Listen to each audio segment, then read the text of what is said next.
Bonjour, alors quand es-tu tombé dans l'univers de Star Wars? Eh bien, tout a commencé il y a bien longtemps, dans une époque lointaine, très lointaine, où j'étais encore enfant. Mon père avait les VHS de Star Wars que j'ai tellement regardé que je crois que maintenant il doit plus en rester grand-chose. Puis ensuite, sa folie de Star Wars a pris le dessus quand les coffrets DVD sont arrivés, et ensuite la trilogie que j'ai regardé quand ils sortaient au cinéma au fur et à mesure. Qu'as-tu pensé de la post-logie? La postlogie façon Disney, tellement de potentiel, mais tellement mal exploité, tellement de bonnes idées qui ont été jetées à la trappe, et tellement de conflits internes entre les réalisateurs et les producteurs que finalement ça a un peu gâché tout l'intérêt. Quel est ton épisode préféré? J'aurais tendance à dire Star Wars 3 personnellement. C'est clairement celui dont j'ai le plus de souvenirs de quand j'étais allé au cinéma le voir. Faut dire que j'étais suffisamment âgé pour m'en rappeler à l'époque. Et malgré ce qu'on en dit, les combats au sabre laser étaient certes un peu exagérés pour certains, mais j'aimais bien quand même. Il y avait vraiment une dynamique derrière. Après tout, quand t'es habitué à te battre contre quelqu'un contre lequel tu t'es battu pendant des années, force à force, tu le connais par cœur, il te connaît par cœur, forcément ça traîne en longueur au bout d'un moment.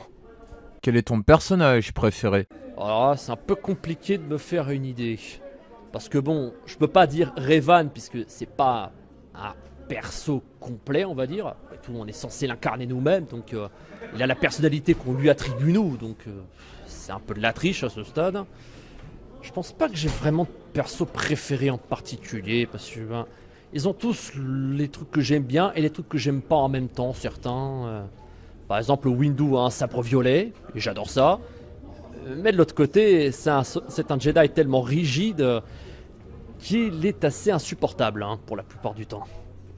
Donc on va dire pas de perso préféré. Qu'as-tu pensé du salon La Guerre des Étoiles? Très sympathique, vraiment. Pas très grand comparé à une gigantesque convention comme le TGS ou quoi, mais ça a son charme, c'est un côté très convivial, on n'est pas en train de piétiner en permanence pour aller quelque part, il n'y a pas 50 000 boutiques, donc on n'a pas cette envie de vendre notre rein pour avoir assez d'argent pour acheter tout ce qu'on veut malgré tout. Et honnêtement, j'aime beaucoup. Et en plus, l'entrée est gratuite, ce qui joue beaucoup en sa faveur, je vais pas vous le cacher. Tes sabres laser, tu les as achetés où? Alors je les ai achetés, je n'ai plus vraiment le nom de la boutique, puisqu'après tout, je les avais achetés à des personnes que j'avais rencontrées en convention à plusieurs reprises. Et à un moment, ils passaient dans une autre des conventions dont j'étais allé, celle de Orange par Lasfaux justement. Et c'est là que je l'aurais acheté à l'heure de sabre. Bon là, ça se voit pas parce que je l'ai enlevé, mais j'ai normalement un coupleur qui me permet de faire en sorte qu'il ne fasse plus qu'un. Mais là, j'ai préféré mettre les pommeaux directement, c'était plus simple. Et assez bonne qualité, rapport qualité-prix plus qu'acceptable. Malheureusement, comme je l'ai dit, j'ai plus le nom de la boutique en tête, donc navré pour ceux qui voulaient se procurer les mêmes. Faites confiance à la chance, des fois ça marche. Tu es en cosplay de? Un personnage original, une sorte de Jedi gris comme on dit, et qu'il suit certains préceptes des Jedi, mais aussi certains des Sith.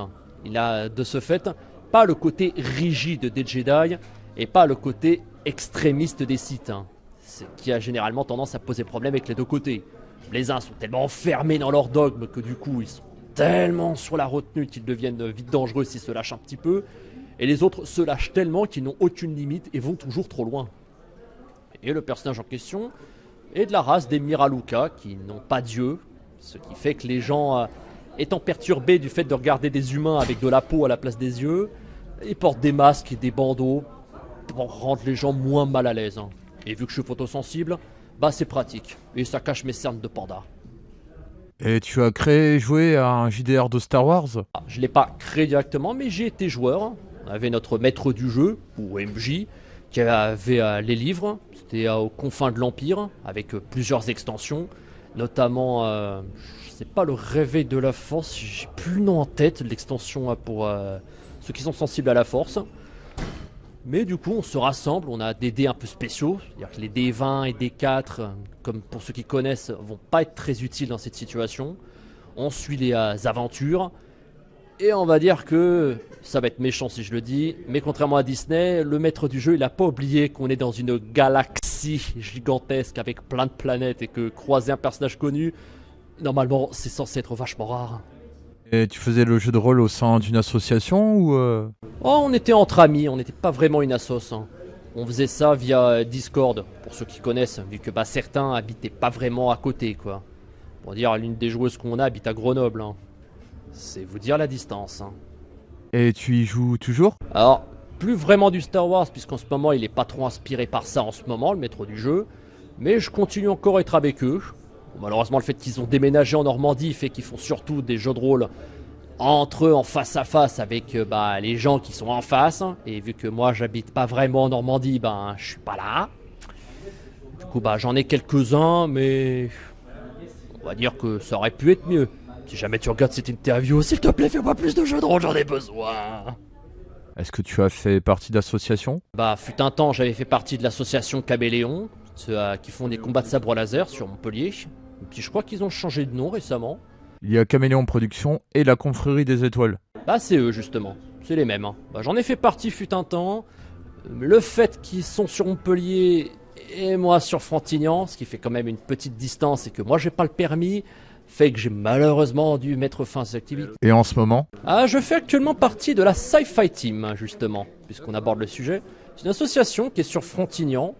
On fait des petites conventions avec notre propre stand. On a pas mal de décors, du Harry Potter, on a du Disney, on a du Star Wars, on a du Transylvanie. Et on avait eu un moment où on devait faire un truc pour Halloween, hein.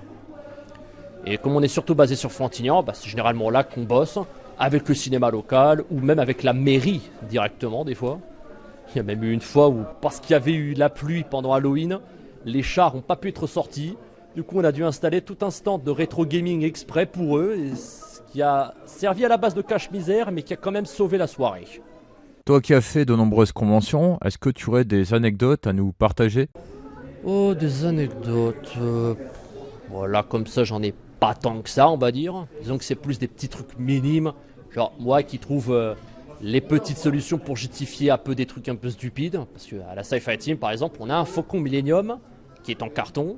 Et c'est pas une méchanceté, il est vraiment fait en carton. Qui est assez large, assez massif. Mais il y a certains morceaux qui tombent un peu en miettes, hein. Au moins, il est comme le vrai Faucon Millennium. Bon pour la casse, hein. Si on reprend les dires de Luc. Et par exemple, il y a une des antennes au-dessus qui tient plus. Chaque fois, les gens ils sont en mode mais il n'y a pas l'antenne. Du coup, à chaque fois, c'est toujours le cache-misère en mode non mais c'est normal, c'est la version du 6 quand il s'infiltre dans l'étoile de la mort et que l'antenne se casse, hein. Bonne excuse. Voilà, toujours tout justifié, ça c'est ce qu'avec mon groupe de théâtre j'ai appris. Toujours trouver une excuse pour tout et n'importe quoi. J'ai même envie de dire, en plus c'est même pas ma première interview pour le coup, pour une convention. La première, parce que c'est celle-là la deuxième. C'était avec une fille qui était à cosplayer en Sephiroth, de Final Fantasy pour ceux qui connaissent. La pauvre qui a été en train de déambuler à chercher quelqu'un interviewé mais qui osait pas demander en même temps. Moi qui vois son cosplay, qui peut pas m'empêcher de sortir le thème. Disons un Sephiroth, ta ta ta ta ta. Et juste parce que je l'ai abordé un peu sans faire exprès pour la blague, je me suis retrouvé interviewé comme ça parce que j'ai lancé la conversation, donc c'est moins stressant bizarrement. Écoute, moi je te remercie d'avoir répondu à mes questions pour cette première interview, parce que je pense que je te reverrai à une convention certainement. Chances, oui. Et puis je te souhaite un bon retour. Merci. Et encore merci. Bon, à toi, à vous. Force et honneur.